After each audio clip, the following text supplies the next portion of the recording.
everyone, my name is Sefla Putri. My student ID is 241-510-1064.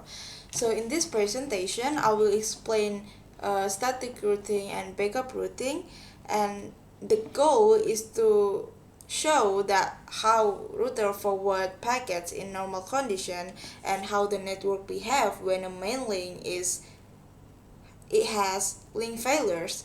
So we also test the backup routes or floating static routes that can keep the network running during the link failures. Now, this is the network topology that I built. It has three pieces, three switch, and three routers. So each router is connected to the online network that has PC and switch on it.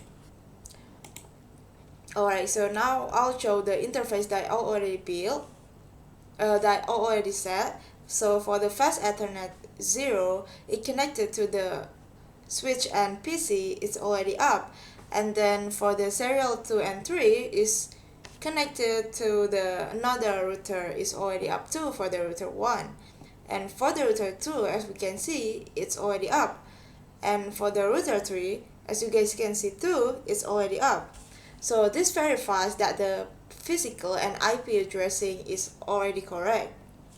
Now let's jump into the static routes. In here, I make two different type of static routes. So the first one is the main routes. So it works in normal condition. So if none of them are inactive, we're gonna use the main route. But the second one is the backup route, or also we call it as a floating static route. So these routes only use when the main link fails. So if we non-active the main link in here, it's gonna use the backup routes. So now let's try to ping it. Let's try to ping to see if it get reply or no. From PC0 to PC1, it got reply. And from PC0 to PC2, it also got reply. From PC1 to PC0 also got reply. And from PC1 to PC2 is also got reply. And now from PC2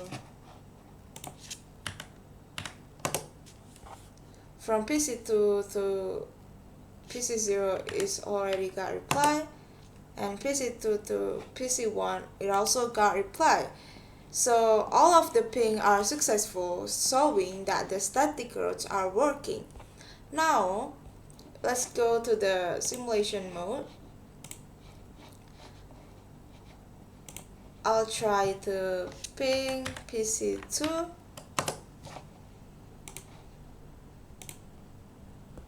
Okay, so the packet goes to the switch, and then it goes to the router 1, and then it goes to the router 2, and then after that it goes to the router 1, and then it goes to the router 3. I'm gonna speed it up. Okay, so as you guys can see in here, I'm gonna stop the package. Okay, so as you guys can see in here, when PC0 tried to send the packet to the PC3, the packet traveled through router 1, router 2, and then router 3. So now let's try to disconnect one of the link. Okay, let's try to ping PC2 from PC0. Okay, so it also got reply because we already set the backup routes, and we try to ping, it also got reply. Now let's go to the simulation mode. if we try to ping PC2,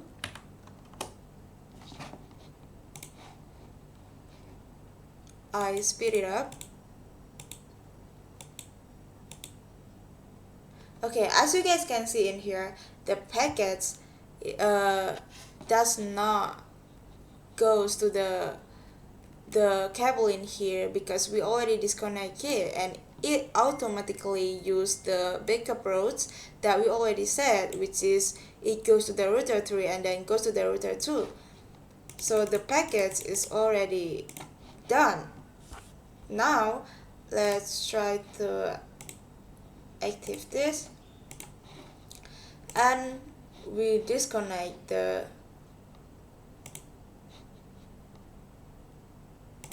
here. Okay, now we try to ping from PC1 to PC2. It also still got reply because we already set the backup routes. Now if we try to do it in simulation mode and ping the here, okay, I speed it up.